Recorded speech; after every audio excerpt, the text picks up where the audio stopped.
Muy buenas noches a todos ustedes. Hoy en Selva Oscura dedicaremos el programa completo a profundizar sobre la posverdad, o llamada también mentira emotiva. Esta impone la errónea idea de que nuestras creencias personales o ideológicas están por encima de los hechos. Sin embargo, tenemos que decir que la posverdad no ha surgido por sí sola, sino que ha nacido del relativismo y se ha desarrollado hasta convertirse en su caballo de Troya. El relativismo es aquella ideología que nos induce al error, ya que niega la universalidad y objetividad de la verdad. Benedicto XVI nos había anticipado mejor que nadie que dicha ideología impondría una dictadura a través de muchas modas de pensamiento y que serían a la postre el engaño de los hombres y la astucia que nos induciría al error. La posverdad nace del relativismo y se ha introducido en la actividad política, en los medios de comunicación y penosamente en la vida ética de las personas. En la política, ya lejos está la idea del servicio a la ciudad a través de un plan de trabajo sustentado. Lejos está la idea de poseer una ciencia política que tanto proponía Platón y Aristóteles y a la que debía aspirar el buen político. En su lugar, se han impuesto los discursos populares más sórdidos y que no son otra cosa sino las vías de acceso para conseguir el mandato y con este empezar legítimamente un nuevo ciclo de corrupción. Los medios de comunicación también están lejos de ser los nuevos areópagos y el periodista ya no es alguien que nos ofrezca un diálogo con el que resulte más fácil acercarse a la verdad, sino por el contrario, los medios de comunicación se han convertido hoy en una verdadera fábrica de fake news. ¿Y qué decir del comportamiento ético actual? Si centenares de ONGs reciben enormes cantidades de dinero del mismo Estado para promover una cultura del no orden moral, es decir, para promover la inexistencia del bien y de la ley moral natural. En su lugar, esparcen el error de que cada uno puede y debe vivir según sus propios apetitos, renunciando así a la idea de que nuestras acciones deberían aspirar a la virtud. Bien, sobre esto y mucho más hablaremos hoy en compañía de nuestros invitados, pero antes veamos un fragmento del vídeo de Carlos Orozco titulado La posverdad en los medios peruanos, un fragmento que nos introduce en el tema. Señor ministro, en lugar de usted estar pidiendo millones para el cine, ¿por qué no pide millones para estas mujeres que están en las calles pidiendo limosna? Eso pida. Pida para hacer una casa hogar para estas mujeres que duermen en la calle, vendiendo frunas, limpiando lunas. Me estás haciendo llorar, Jacinta, cuánta razón. Pero espérame un ratito, ¿el ministro puede trabajar para incrementar el presupuesto de mujeres que están en la calle pidiendo limosna? ¿El ministro de Cultura puede hacer una casa hogar? Sí sabes que no funciona así, ¿verdad, Jacinta? Suena romántico, pero sí sabes que son competencias distintas. Voy a limpiar mis lágrimas. Vamos a otra cosa. Este es Pierre Manrique, el periodista del grupo RPP, que traicionó al Perú vendiendo la información a la cadena ESPN del positivo de Paolo Guerrero en Buenos Aires. Espera, ¿por culpa de Pierre Manrique se originó todo lo que pasó con Paolo? ¿Qué dice el Facebook? Que la FIFA hubiese esperado hasta después del repechaje, pero ya que Pierre filtró la información, ¿tuvieron que sancionar antes a Paolo? Traición al Perú. Eso es pena de muerte, hay que insultarlo. Pero, espera, ¿cuál es la fuente de todo esto? ¿Cruzar estos dos tweets? ¿Un usuario anónimo con un eufórico post en Facebook? ¿Realmente la FIFA no iba a castigar a un futbolista, pero se vio presionada por la supuesta revelación de este periodista? ¿La FIFA? Han pasado algunos meses, me imagino que alguien habrá denunciado a Pierre Manrique o al grupo RPP o lo habrán despedido. ¿Nada? Es una locura pensar que porque nosotros dijimos que había un resultado analítico adverso, a Guerrero lo sancionan. No, esto es un absurdo y obviamente que hay hay gente de mala entraña que quiso circular esa cuestión. Entonces, debes estar haciendo muy bien tu trabajo como periodista deportivo. Sí. Pero como yo le creo a post anónimos de Facebook, lo insulto. Ya está. Estos casos señalados están puntualmente relacionados a la posverdad. Pero, ¿qué es la posverdad? Se trata de una mentira que apela a las emociones del público para configurarse como una verdad, digamos, válida. La posverdad distorsiona la realidad para servir a un propósito. Acompañan David Lagos, Aldo Llanos y José Basso. Muchas gracias por estar aquí con nosotros. Le cedemos la palabra para que se presente. Empezamos contigo, Aldo. Bueno, muy buenas noches a todos. La audiencia de Catholic Go, para mí es nuevamente un honor estar en compañía de todos ustedes y con tan distinguidos acompañantes en esta mesa para hablar sobre un tema que nos va a dejar muchas inquietudes, pero también muchas sorpresas en esta mesa. David. ¿Qué tal a todos? Tengan unas buenas noches. Mi nombre es David Lagos, soy docente universitario. Y contento y agradecido a Giancarlo por la invitación al programa y también de compartir la mesa con estos colegas y de algún modo también amigos. Espero que podamos ser de utilidad para poder comprender este tema que, como dice Aldo, genera muchas inquietudes. Buenas noches, Giancarlo. Buenas noches a toda la audiencia de Catholic Go. Estoy muy contento de poder estar en este espacio tan bueno, tan interesante, que es Selva Oscura, espacio de reflexión y que necesitamos tanto en nuestra iglesia. Y nada, vamos a dialogar de un tema muy interesante. Ajá. Hemos visto un vídeo de Carlos Orozco sobre la posverdad en los medios peruanos. Aldo, ¿cuál es tu primera impresión? Una primera impresión que has tenido de este vídeo de Carlos Orozco. Bueno, el tema de la posverdad, ciertamente, si desde noviembre de 2016, cuando aparece nombrada como la palabra del año, un año bastante político, cuando revisaba las nominaciones en las cuales la posverdad como palabra sale como la gran ganadora de la nueva palabra del año. En segundo lugar estaba alt-right y en tercer lugar estaba Brexiteer. Es decir, en los contextos de las elecciones que se venían en Estados Unidos, que terminan en el triunfo de Trump, y con el tema de Brexit en Inglaterra. Ahora, el tema de la posverdad ya ha tenido en años anteriores ideas muy parecidas. Truthfully, una palabra que también en el 2006 se acuñó, siempre achacándole al Partido Republicano, en este caso de Bush. Y tiempo atrás uno recuerda, si es que revisamos la literatura, de cuántos mitos se crearon para impedir que poblaciones no avancen a otro lado, de que no se rompan ciertas reglas o de que no se exploren ciertos territorios. Es decir, si hablamos en más extenso acerca de la posverdad vendría a ser una herramienta o un arma arrojadiza que se ha utilizado semánticamente o lingüísticamente desde épocas muy, pero muy antiguas con mucha efectividad. Ahora, si nos colocamos netamente en el término tal cual lo vamos a desarrollar en este programa, posverdad es todo aquello que se dice, pero que no está basado en los hechos necesariamente, sino está permeado por intereses, creencias particulares y sobre todo, emociones y sensaciones.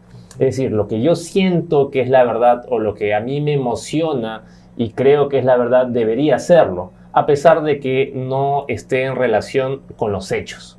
Ahora, esto también plantea ciertas interrogantes.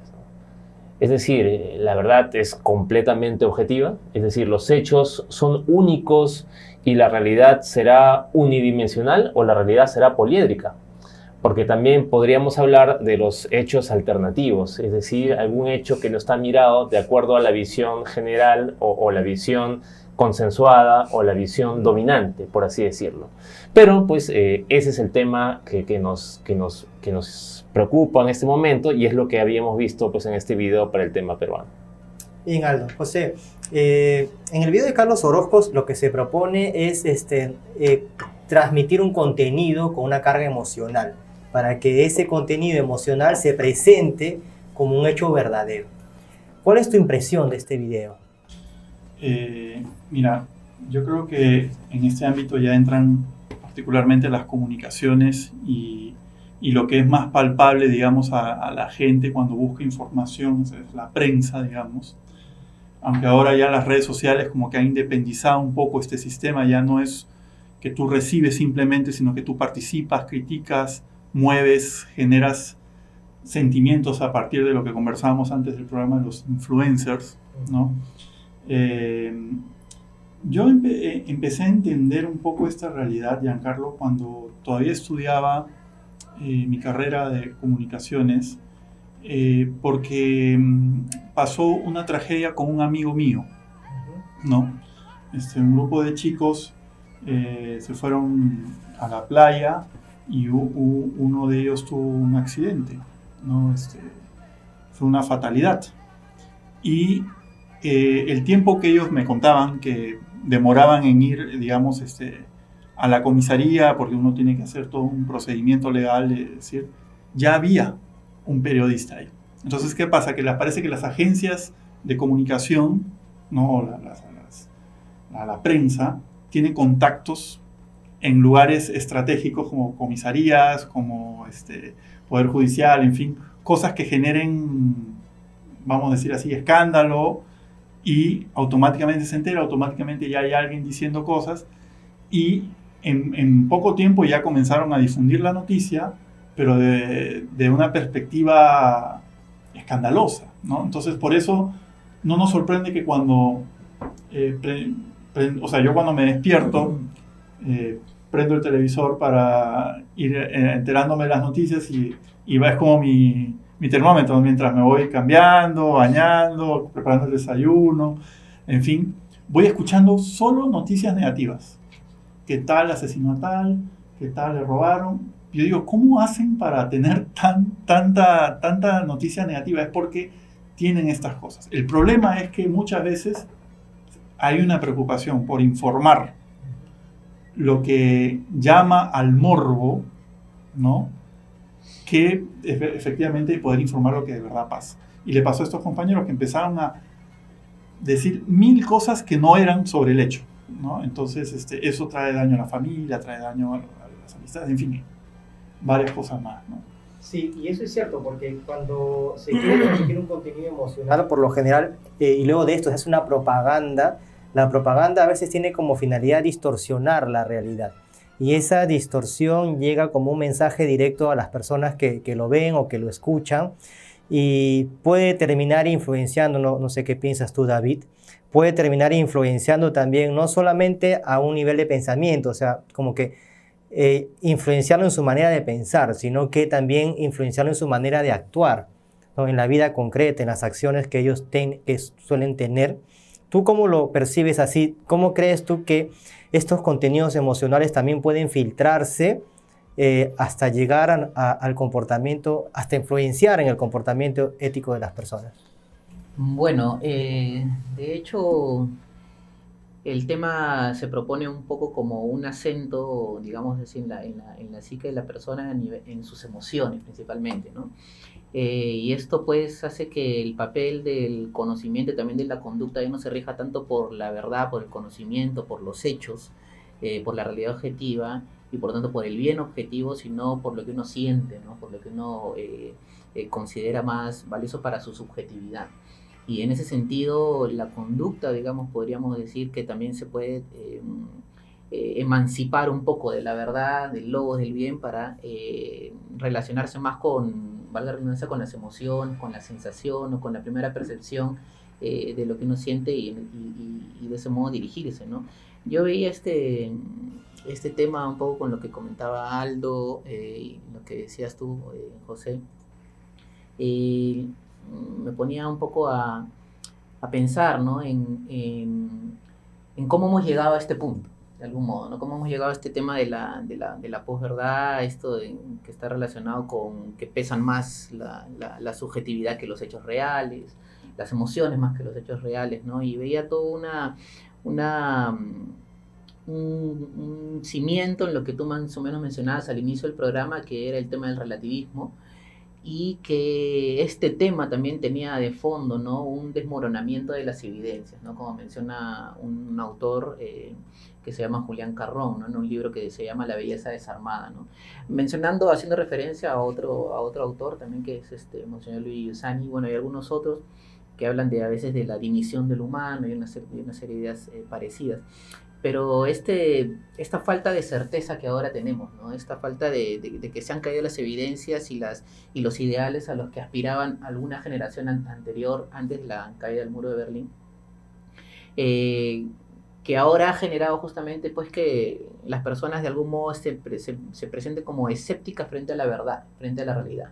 Y este escepticismo pues frente a la verdad, esta duda hace que justamente uno retroceda hacia la subjetividad, y el caldo de cultivo acá está en las emociones, ¿no? Entonces lo que prima justamente el afirmar mis prejuicios, mis ideas previas, donde los medios de comunicación van ante la avalancha de información, lo que más coincida con mi prejuicio o con mi idea preconcebida es lo que yo voy a querer afirmar, porque definitivamente no hay verdad, ¿no? Entonces tenemos que caer en una suerte de consensos, ¿no? O de ese tipo de democracias del me gusta, ¿no? O quién tiene mayor like, pero no quién tiene la mayor objetividad en las cosas que afirma, ¿no?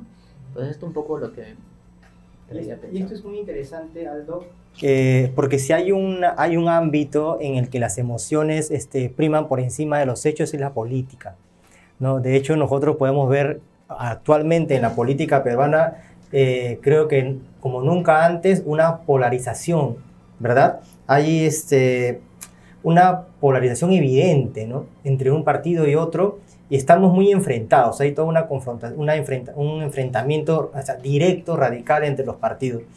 Bien, y entonces uno sabe dónde situarse, ¿no? Porque se puede llegar incluso al punto de que por ser un simpatizante de uno de los partidos se tenga que incluso, no sé, encegarse, ¿no? ¿Cómo lo ves tú en este sentido, si tuvieras que hacer una... Porque este tema de las noticias falsas surge durante lo que tú has mencionado, la campaña electoral en la que triunfó Trump, y entonces, ¿cómo lo percibes tú?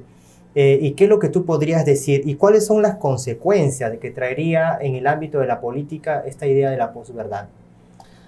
Bueno, el tema de la posverdad, como lo dije al comienzo de mi intervención,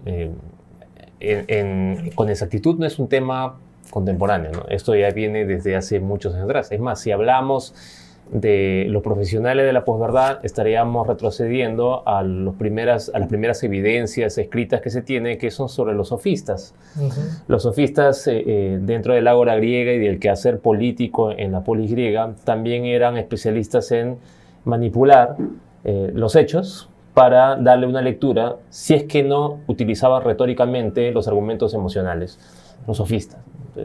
Esto me parece que es propio de la política desde sus inicios y no tiene por qué acabar ahora. Esto no es un fenómeno reciente en la política, sino desde antes. El tema de la propaganda que se hizo con la aparición de la imprenta, el tema de las caricaturas burlescas, el tema de las frases inventadas en política, es típico desde la Ilustración hasta el presente, ¿no? Llevado a su máxima conformidad en los regímenes comunistas y con frases muy manipuladas, o en el caso del departamento de propaganda nazi, ¿no? Con la famosa frase de Goebbels de miente, que algo queda. Entonces, si hablamos de posverdad, lastimosamente es como un trigo y una cizaña que crece a la vez, ¿no? Es decir, en el quehacer político siempre se puede tener la opción humana de hacer buena política, es decir, buscar el bien común. Y por otro lado está el bien personal, el cual vas a tener que manipular, distorsionar la verdad, crear un fake news o crear una posverdad, o ahora de preverdad que se está hablando, para poder alcanzar el poder.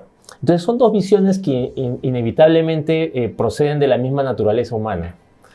Entonces, es decir, nuestra naturaleza, por así decirlo, dañada, que en algunos casos, si hablamos teológicamente por el pecado original, ante una práctica común que es el quehacer político, siempre va a haber la tentación de hacer lo que a uno le apetece, lo que a uno le interesa para alcanzar el poder. ¿Y cuál es la herramienta, o una de las herramientas para alcanzar el poder político? Es el uso de la posverdad y todo lo que se refiere a eso, ¿no? Es lo que vivimos acá en el Perú, es lo que estamos viviendo en las elecciones de Estados Unidos, y posiblemente es lo que veamos en las siguientes elecciones que se vienen. Acá en el Perú hablé también del comunismo. En el caso de este tipo de políticas, ellos desarrollan sus actividades por medio de los antagonismos. ¿Y cómo exacerbas los antagonismos? Muy fácilmente, le das una carga emotiva a alguien para identificarlo en contra de otro, este otro es el enemigo, tú eres, por así decir, el pueblo, el dechado de virtudes, el que nunca se equivoca, y los otros son los que te quitan la felicidad, te quitan la paz. Por lo tanto, a este hay que odiarlo. Entonces hay una carga política antagónica, creas un antagonismo y le metes una inyección, una dosis de emotividad, ¿no? Entonces eso es lo que se ha hecho a través de periódicos, a través de redes sociales, a través de ONGs, y han prácticamente dividido la sociedad peruana políticamente. Y lo hemos visto en las últimas elecciones, en las cuales tú te das cuenta, sobre todo en las redes sociales, donde hay gente que no puede, es absolutamente incapaz, no porque no pueda, sino porque no quiera, de reconocer algo bueno de el otro que tiene enfrente o al que considera pues un contrincante político. Bien, vamos a pedirles también a todos aquellos que ya nos están sintonizando a través de las redes sociales a que también puedan comentar o realizar alguna pregunta, que aquí estaremos siempre gustosos de poder responderla. José, sabemos que ahora la política y los medios de comunicación ya no son dos esferas independientes, de hecho trabajan siempre en conjunto. Yo quisiera que analices un tema. Así como está estructurada la realidad política, el sistema funciona siempre de esta manera, ¿no? Quien quiere ser político tiene que apelar a los empresarios para que le financien las campañas. Y cuando les financia, y aquel político que ha sido financiado alcanza el poder, tiene dos opciones. O sigue el hilo de la corrupción y es decir, luego va a tener que favorecer a quienes invirtieron en él, o simplemente decide no hacerlo, ¿no? Pero si no lo hace, entonces los inversionistas ahora pagan a los medios de comunicación para que te destruyan. Entonces parece que fuese un sistema que no tiene solución o no tiene salida, ¿no? Y en la que definitivamente juega un papel importante los medios de comunicación. Entonces yo quisiera que tú nos puedas decir un poco cómo se podría superar esto. O primero podría hacer también una crítica, ¿no? O sea, esto sucede, sabíamos, la década de los 90, por ejemplo, esto de los diarios Chicha, y que no se ha quedado en los 90, es algo que sigue vigente incluso ahora, ¿no? Todavía se sigue polarizando la información. ¿Tú cómo lo ves y cómo crees que se pueda superar esto para romper este esquema ya prefabricado, ¿no? Mira, bueno, yo soy comunicador y mi especialidad es en relaciones públicas, y las relaciones públicas comenzaron a inicio del siglo XX en Estados Unidos a partir de la política. Porque cuando unimos la comunicación y la política, hay tres conceptos, digamos, que van como que amarrados. El primero, la identidad. La identidad es lo que es. Cuando uno quiere asesorar a un político, ¿y a quién eres? ¿No? Lo primero que hace un comunicador es una revisión total de su pasado para ver si tiene de repente algo que puede ser contraproducente y tal. El segundo es la imagen, ¿no? ¿Qué es lo que el público ve de él? ¿Cuál es la apariencia que da? ¿No? En el 2016 tuvimos un candidato de no comerse un pan con chicharrón, claro. Se fue abajo, era un pan con chicharrón. De repente le daba mal, si es que estaba mal, le daba el estómago, le iba a fastidiar un día, pero de ahí iba a seguir creciendo con las encuestas, ¿no? Claro, vemos al que ganó poniéndose un calzoncillo encima del pantalón en un mercado, ¿no? Claro, él era relajado, no tenía problemas con eso, y lo hacía y intentaba acercarse al público. Pero bueno, eso es lo que parece. Pero después viene la reputación. Y la reputación es la construcción de la imagen a través del tiempo. Entonces todos esos hitos como que van sumando y van generando una nueva identidad. Yo creo que el problema está en que muchas veces los políticos se preocupan por esa imagen o por esa reputación y no se preocupan por ser quienes son.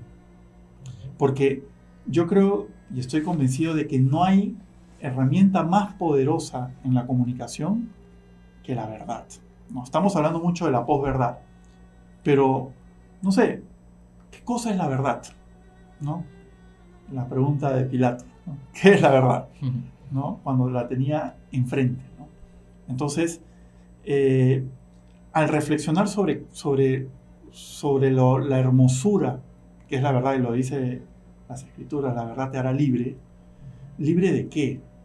Libre de la oscuridad, libre de no saber a dónde ir, libre de dudas sobre quién eres. Entonces yo creo que el esfuerzo que debemos hacer es ir buscando cómo acercamos la verdad para que impregne esos tres conceptos que dije, ¿no?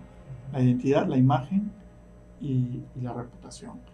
Y a partir de ahí, yo creo que no solo se puede construir unos políticos que sean más honestos y que verdaderamente busquen el servicio común, sino que estoy convencido de que son los que van a tener más aceptación, porque la verdad te cuestiona.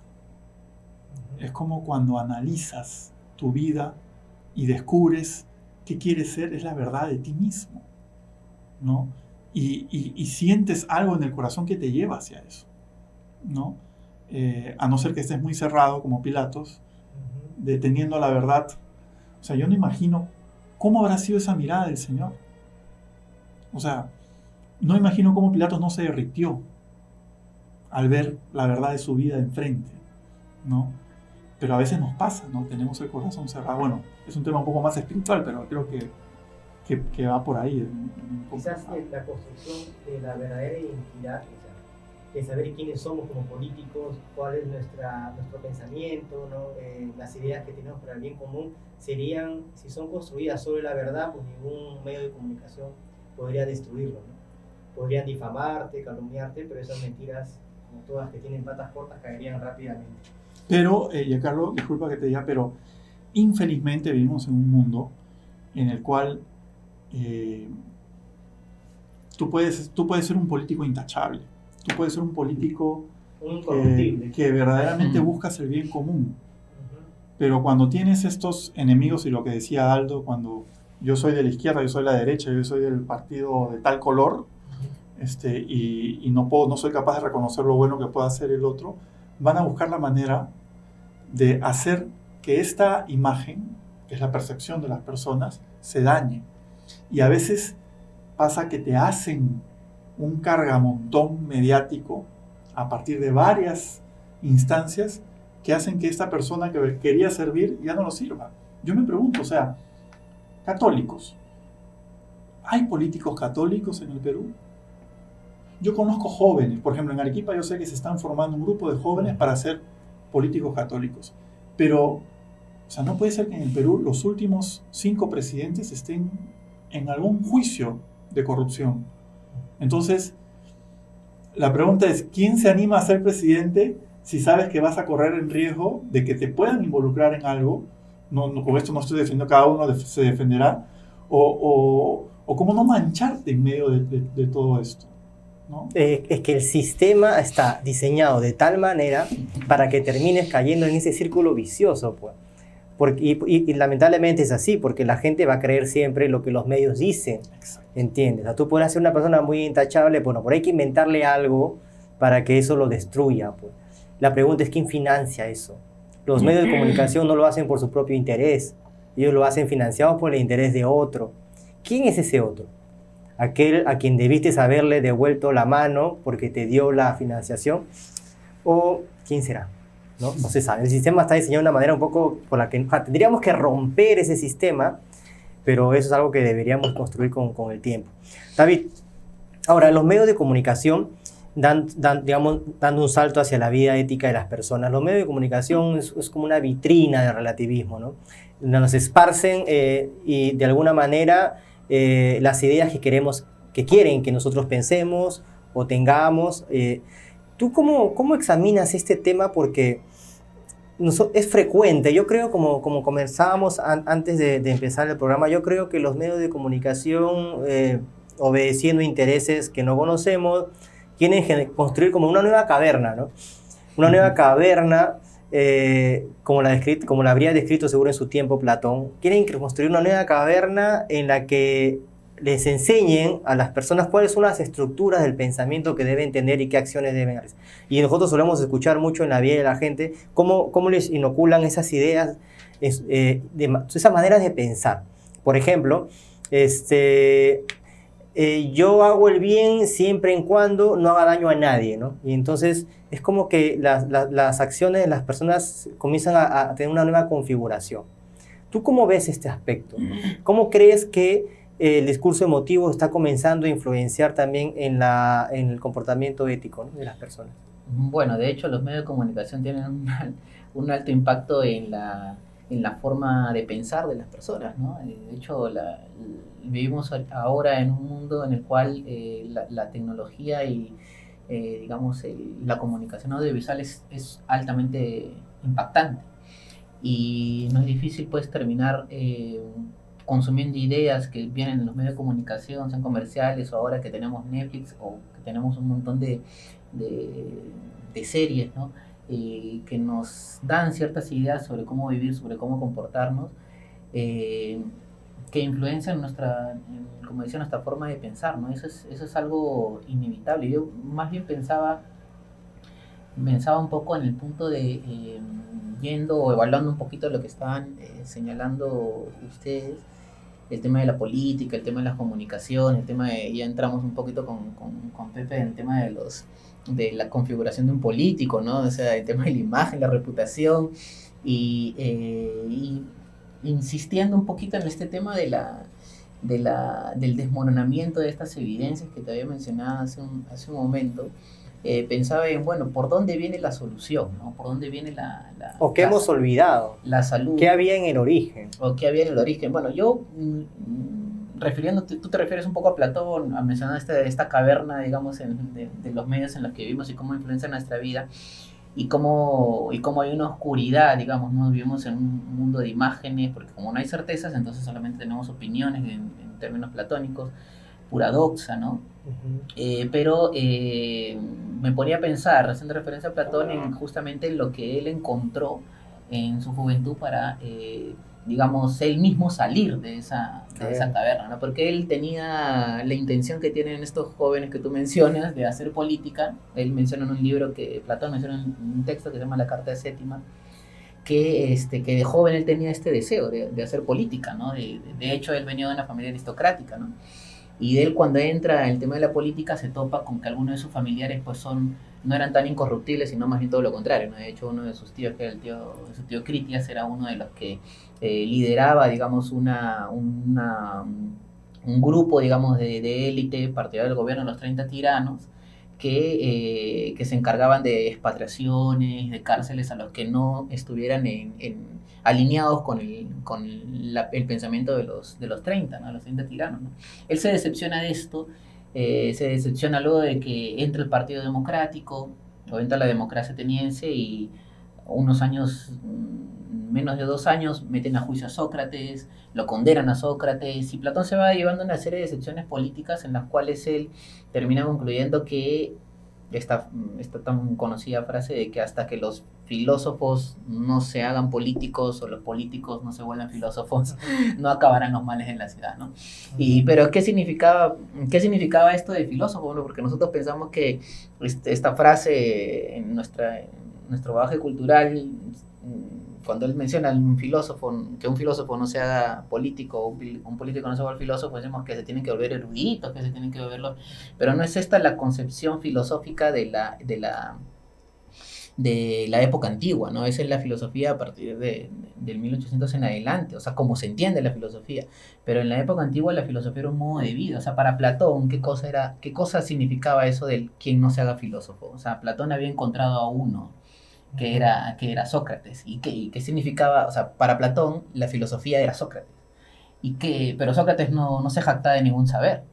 Entonces la filosofía no era un conocimiento. O sea, ¿qué significaba ser filósofo? Lo que veía en Sócrates, lo que le había impactado a Platón de Sócrates, era que Sócrates era uno que se gobernaba con la razón, que gobernaba su vida y dirigía su vida con la verdad, en búsqueda del bien, en búsqueda de la justicia, y ordenaba. O sea, tenía hay una palabra que la dice, si no me equivoco, Genófanes, que decía que de Sócrates una de las virtudes, la virtud que más les impactaba era la encrateria, se dice en griego, ¿no? Que sería, digamos así, el señorío de la razón por sobre los instintos, digamos así, ¿no? Claro. O sea, por sobre las emociones, digamos, ¿no? El logos por sobre la irracionalidad, que luego desarrollará Aristóteles.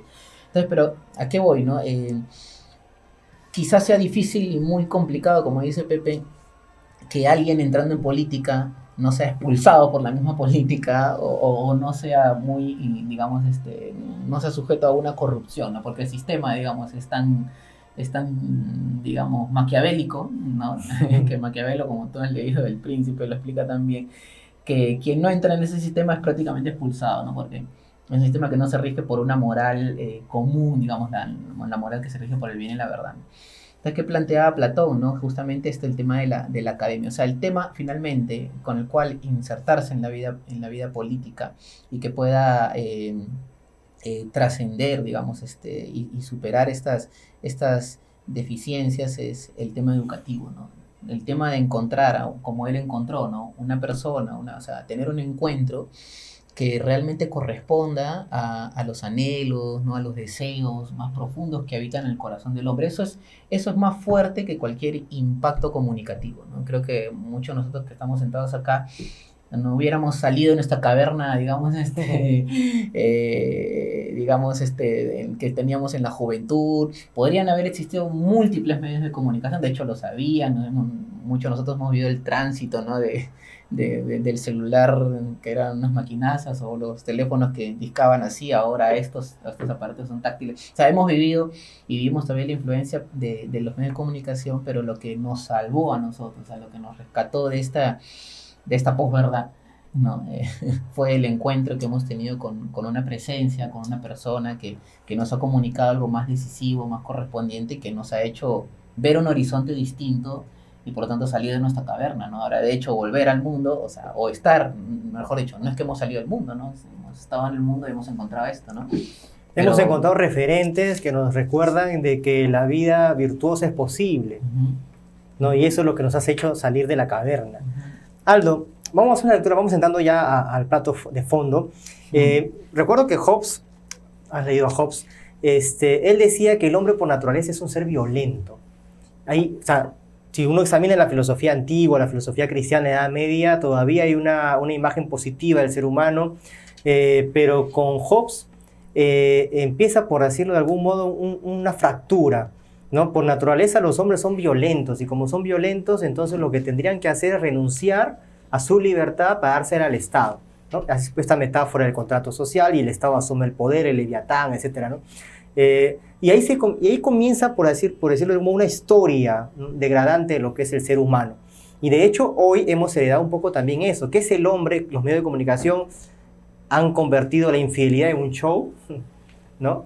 Los medios de comunicación nos dicen una cosa es tener sexo, otra cosa es hacer el amor, y comienzan a meternos ideas, comienzan a inocular ideas en los jóvenes. Aunque yo no diría los medios de comunicación, porque los medios de comunicación no son personas. Yo diría las personas que están dirigiendo actualmente los principales medios de comunicación. O sea, porque los medios de comunicación, claro, en sí son esas personas. Entonces habría que ver cuáles... Los políticos, nuestros políticos que quieren introducir el consumo irresponsable de la marihuana. O sea, algunos políticos introducen el enfoque de género, relaciones contra natura. O sea, comienzan a crearles estructuras de pensamiento y de comportamiento a las personas.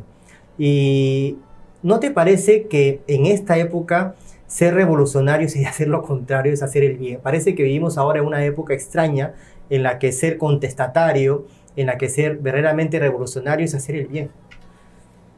No sé si es típico de esta época. Yo me atrevería a pensar en épocas de Nerón, no sé si habría sido mejor, o de repente en épocas de las invasiones bárbaras, o qué sé yo, ¿no? Durante la época de los peores años o más sangrientos de la Revolución Francesa, en la Vendée, o en la época de Napoleón, o no sé. O sea, no me imagino si mejoraron las sociedades hindúes en esas guerras que son descritas en sus libros sagrados, también muy sanguinarias, o cuando nuestros mochicas hacían sus famosos sacrificios de niños, y los aztecas y los mayas también tenían sacrificios humanos. O sea, me parece que siempre ha habido esa, por así decirlo, esa tendencia humana a darle valor a ciertas cosas que no están cercanas ni próximas al bien.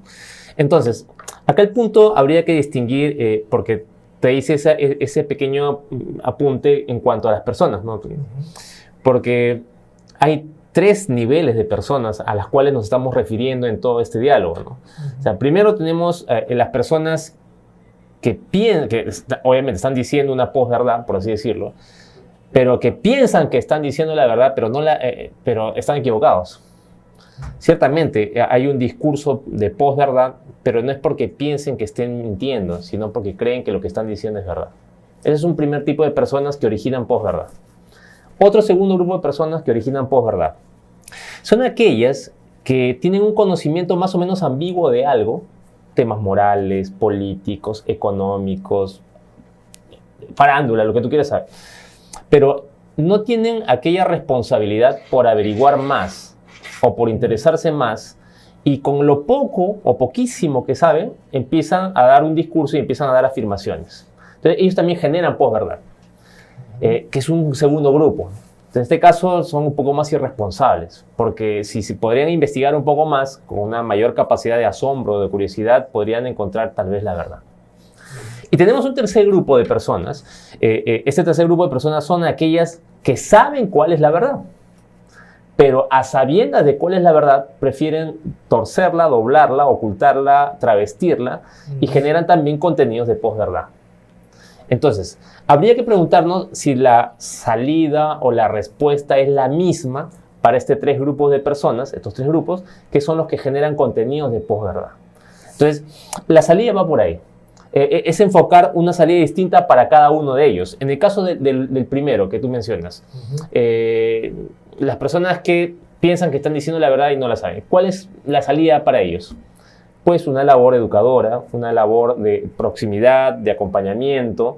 En el caso del segundo grupo, ¿cuál es la salida? Una invitación a siempre ir investigando, a motivar a la gente a esta capacidad de curiosidad, esta capacidad de asombro, de ir rebuscando cada vez más las cosas. Y en este tercer grupo, ¿cuál es la salida? Yo pienso que tal vez no estaría mal también hasta cierto punto cierta punición o cierto castigo, porque ahí hay una venalidad de por medio, y tal vez ahí ciertas frases de Hobbes sí tendrían cierto sentido, pero es porque estamos identificando un tercer grupo, que no es el mismo para los dos anteriores. Y en este discurso político, bueno, tú mencionabas a Maquiavelo. Maquiavelo decía de que el soberano tiene que cuidar siempre la unidad de la polis, ¿no? La unidad política sobre cualquier precio. Y que para eso para conservar la unidad de la polis, se tenía que recurrir, si es necesario, a la violencia. Claro, para regular los comportamientos de las personas estaban las leyes, decía Maquiavelo, ¿no? Pero para aquellos que se comportan como personas, ¿no? Pero para aquellos que más bien no se comportan como personas, lo más natural a los animales es el ejercicio de la violencia, y por eso había que matarlos, ¿no? O sea, Maquiavelo construye un discurso muy comunicativo y que se podría vender. ¿Cómo podríamos nosotros, José, de tu experiencia, cómo podríamos empezar a identificar cuando un discurso político que se introduce en los medios de comunicación, cómo podríamos comenzar a identificar que se evidencia un conflicto de interés o una cuestión ideológica? Yo creo que eso es muy difícil, porque constantemente a través de la prensa, de los influencers, de las redes sociales, se trata de vender ciertas cosas, ciertas ideas que desde teorías de la comunicación como la teoría hipodérmica, que te van metiendo como que con una inyección lo que quieres que sepa, y te lo repiten de tal forma que tú te la crees. Es muy difícil para la gente poder discernir quién es quién. Pero yo creo que la tarea va por otro lado. O sea, tanto David como Aldo hablaron de educación como posibles soluciones. Y yo creo que en esa educación está el incentivar a los jóvenes, incentivar a la sociedad a que no renuncie a su ser humano, ¿no? Una persona humana es por naturaleza una persona que busca entrar en comunión con otras, alcanzar su felicidad. Pero en ese entrar en comunión es encontrarse, es encontrarse quién uno es, ¿no? Aldo decía algo que me gustó, que es la capacidad de asombro, ¿no? Cuando yo prendo las noticias en la mañana, ya no, parece que no me asombrara de que matan a una persona, de que meten preso a un policía por defender a alguien. Entonces esa capacidad de asombro es, yo creo que como que es un antídoto para no renunciar a nuestra humanidad. Porque la persona que no busca la verdad es una persona que renuncia a sí mismo y se convierte en un títere, ¿no? Benedicto XVI, cuando hablaba de la dictadura del relativismo, él colocaba como que dos antídotos, ¿no? El desarrollo de la razón, o sea, la búsqueda de la verdad, y por otro lado la caridad, el servicio, ¿no? Que si nos ponemos a pensar en un político, si un político vive ambas, digamos que podemos decir que es un político que es verdadero, que es auténtico, no que simplemente parece para las cámaras, ¿no? Pero yo me centraría más en incentivar a no renunciar a nuestra humanidad, el buscar la verdad. David, los griegos decían que las ciudades eran los lugares en donde por naturaleza los hombres debían practicar las virtudes. ¿Se puede decir todavía, se puede afirmar todavía eso en esta época? Bueno, esa pregunta está bien complicada. De hecho, yo pienso que sí se puede, ¿no? En el contexto incluso en el cual nosotros vivimos, porque de hecho la polis, cuando tú mencionas esta afirmación, se menciona la polis como el hábitat en el cual el hombre mejor puede desarrollar sus cualidades propias, y una de ellas es justamente alcanzar la virtud, ¿no? Entonces yo creo que efectivamente nosotros podemos desarrollar en los espacios que nosotros tenemos estas virtudes, generando, ¿no?, algunas comunidades o mini polis, digámoslo así, ¿no? Mini polis que empiezan desde los espacios de la amistad, de los espacios educativos, donde uno puede y es capaz de vivir la virtud, ¿no? Porque, digo, nosotros relacionamos mucho la política, como lo estamos hablando ahorita, con la, digamos, la actividad propia institucional que llamamos política, ¿no? Pero, digamos, nosotros también participamos de la ciudad, ¿no? Y vivimos en un espacio como este, por ejemplo, que es Selva Oscura, ¿no? Que podríamos decir como una mini polis, donde podemos dialogar, donde podemos debatir, donde hay gente que nos ve. Pero, ¿buscamos las virtudes aquí o...? Buscamos las virtudes, de hecho pienso que sí, si estamos sentados acá, por lo menos criticando o dando nuestro aporte, es porque lo buscamos, ¿no? De hecho siempre es una tensión esto de la virtud, de hecho es una tensión, es algo que no es que se conquista y un día dice ya la tengo, ¿no? Es algo que es una tensión, es un drama, porque la virtud está dentro del drama de la libertad. Y yo pienso que sí es posible con un poco de educación, con un poco de deseo. Es difícil, sí, porque vivimos en este contexto relativista, la dictadura del relativismo, vivimos en un contexto en el cual hay un desmoronamiento de evidencias, ya la gente no tiene certezas, nos cuesta afirmar las cosas, no parece que de todas las cosas se pueden poner en duda, siempre se pueden poner en duda porque viene una información que parece desmentir la anterior.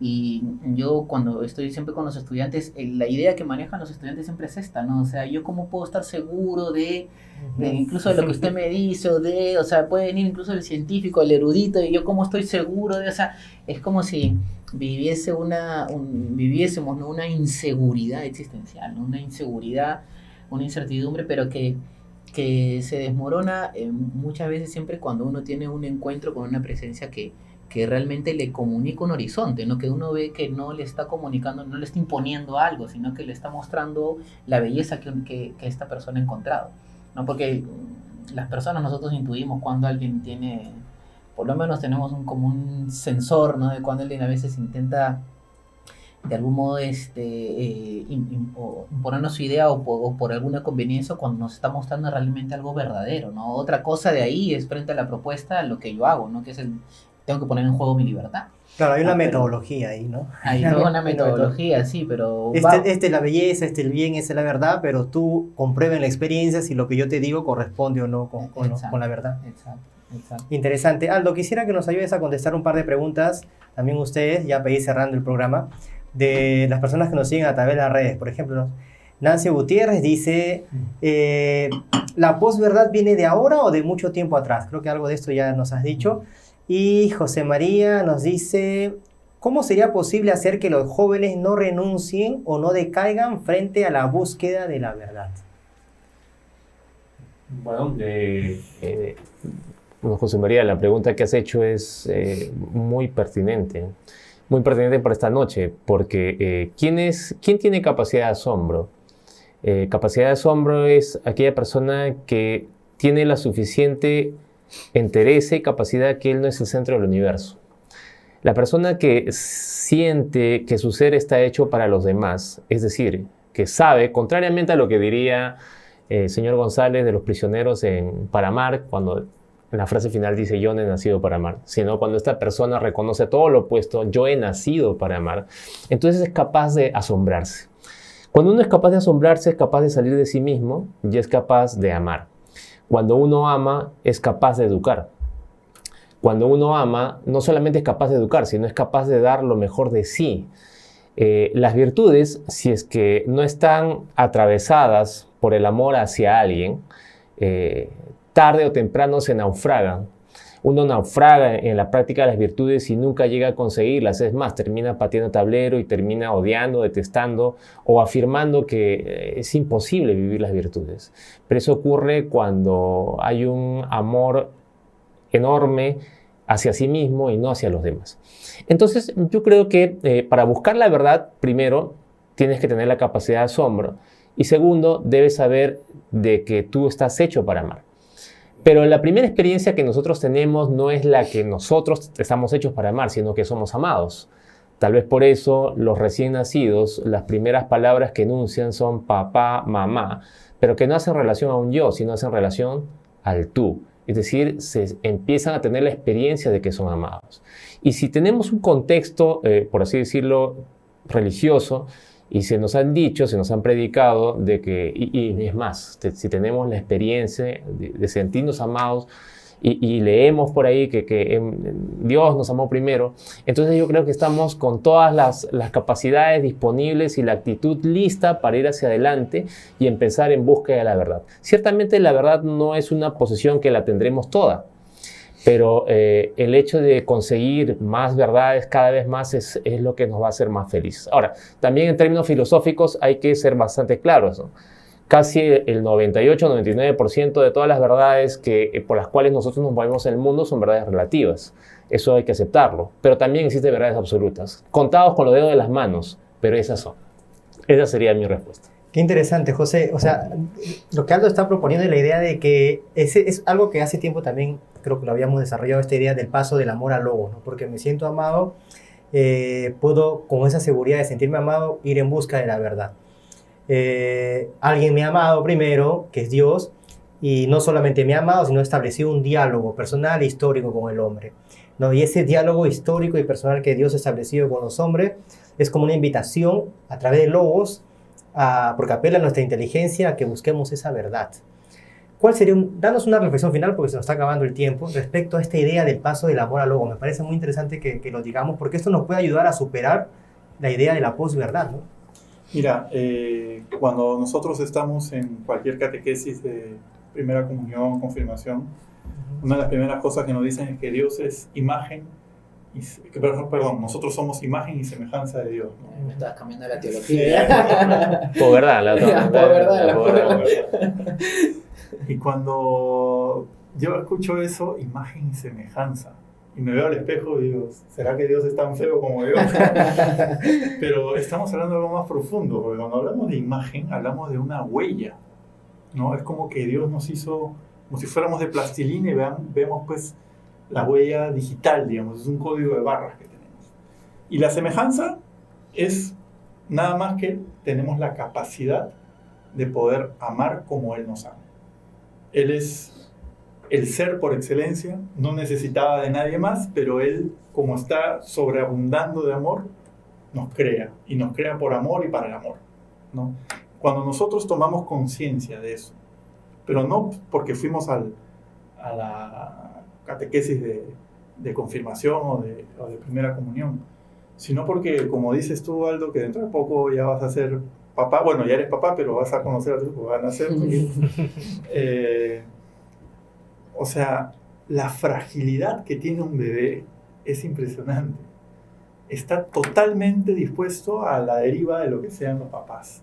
Y así como dicen las primeras palabras, así como su alimentación, así como todo, ¿cómo no sentir el amor de Dios primero en los padres? ¿Cómo no sentir el amor de Dios cuando después vas creciendo y estás rodeado de amigos y sientes la necesidad también de retribuir ese amor, ¿no?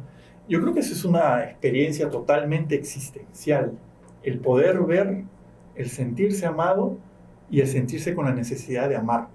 Las comunicaciones, que está dentro de todo esto, viene del latín comunio, y el comunio es hacerse común algo, buscar la comunión, la común unión, ¿no es cierto? Porque eso está en la esencia del ser humano, en la esencia del ser persona. Es un ser que busca comunicarse, pero comunicarse no para decir cualquier cosa, con un programa de espectáculos, sino comunicarse para poder encontrarse con el otro. Un corazón que se alinea al otro, ¿no? Que se ofrece. Entonces, David, ya para dar una reflexión final al programa, están diciendo que amor e inteligencia dan consistencia a nuestra vida. Eso quiere decir, y me da esperanza, de que al principio hay esto, al principio hay amor e inteligencia, al principio hay un orden, no un caos. Y entonces, si al principio hay un orden, entonces en la vida, en el comportamiento de las personas, nos queda todavía la esperanza de saber de que podemos buscar nuevamente ese orden o apelar a eso para que oriente nuestra vida, ¿no? Sí, de hecho, me parecía sumamente interesante esto que planteaba Aldo del amor, que luego retomabas también tú, José, porque que en el cuento el amor ordena todo, ¿no? De hecho, la primera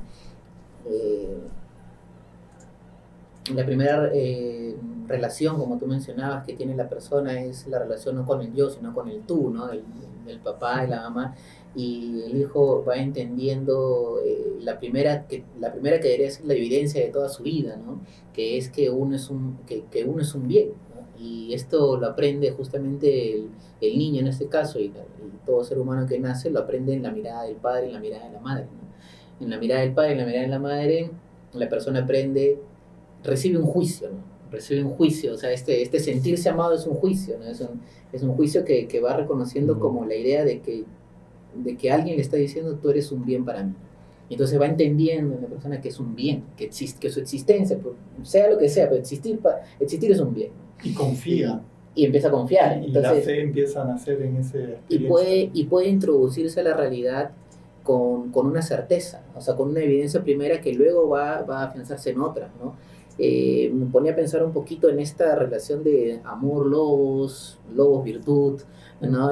Lobos autodominio, lobos señorío, porque hace poco, bueno, he estado en las clases en la universidad en la UPC y estábamos hablando del tema justamente de la libertad, y les había dejado a los chicos leer una película que se llama Juego de Honor. En inglés la ponen como Coach Carter, ¿no? El entrenador Carter, que es una película con Samuel Jackson, que está en Netflix también.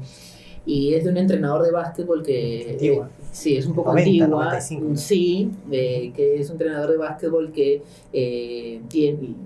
había estudiado en una escuela que se llama la Richmond, y que, bueno, le piden para que él sea el entrenador de básquetbol de estos chicos, pero el espíritu prácticamente de los padres y la directora es que estos jóvenes lo único que pueden hacer es jugar bien el básquetbol y absolutamente nada más, ¿no? Ni estudiar, ni nada, y además que viene una realidad súper difícil, en donde es súper complicado vivir la virtud, ¿no? Es prácticamente viven rodeados de drogadicción, rodeados de sexo, rodeados de mafia, de una serie de cosas, y el entrenador apuesta por educarlos en la disciplina, en el respeto a las leyes, les hace firmar unos contratos y los chicos van respondiendo poco a poco, pero lo que uno nota en la película, el punto de que quiero ir relacionado con el tema de la virtud, del amor, es que ¿qué hace que estos jóvenes que son unos prácticamente delincuentes algunos, ¿no?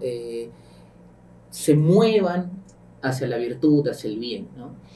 ¿Qué los cambia? No los cambiaba el discurso mejor, no los cambiaba ¿cómo se llama? El dinero del padre o la firmeza más dura que pueda tener el padre, sino que habían encontrado en este profesor a uno que amaba su destino. Y de hecho ellos llegan a reconocerlo esto después de un juicio que le hacen incluso al profesor, para que el profesor abra el gimnasio porque lo había cerrado, ¿no? Porque los jóvenes no habían cumplido la tarea de aprobar porque él apostaba, porque esos chicos no solo podían ser buenos basquetbolistas, sino buenas personas, y eso pasaba por el hecho de que ellos pudieran estudiar también y llegar a una profesión, y nadie apostaba por eso, y los chicos se dan cuenta de que había uno que se apostaba por eso. Entonces ellos empiezan a percibirse reconocidos, o sea, no reconocidos como basquetbolistas, sino reconocidos como personas, y reconocidos con el horizonte que tiene la persona, o sea, con el horizonte hacia la verdad, hacia el bien, a partir de que otro los ha mirado así y ha reconocido esto en ellos, ¿no? Y el cambio viene por ahí, ¿no? La conquista de la verdad es que alguien, de la libertad, perdón, pasa por el hecho de que alguien encuentre que alguien ama tu destino, ¿no? Muy bien, muchas gracias por todo y bueno, lamentablemente el tiempo se nos ha terminado y tenemos que despedirnos, no sin antes agradecer a nuestros invitados del día de hoy y también a todos nuestros espectadores que siempre nos siguen a través de las redes. Y no se olviden que nos vemos de nuevo el día lunes 11 de febrero, como siempre a las 8 de la noche y en vivo por Catholic Go. Y ya saben, lo bueno se comparte.